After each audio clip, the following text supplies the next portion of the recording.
ကျွန်တော်က refer ယူထားတဲ့ညီကိုတွေเนาะကျွန်တော်ရတဲ့ super like တွေကိုကျွန်တော်ရရင်ရတော့ပြန်ပြီးတော့မှ sharing လုပ်ပေးနေပါတယ်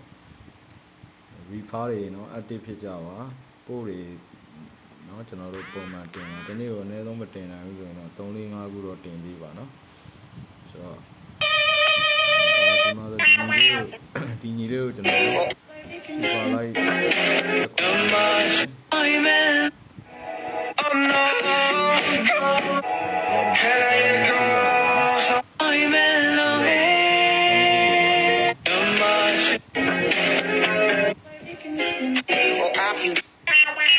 monetization အောင်ကို3ခုလို့ပြောပါနော်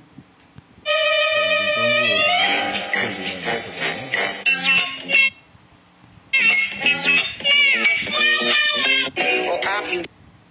Vini, ikaw ang pinipili sa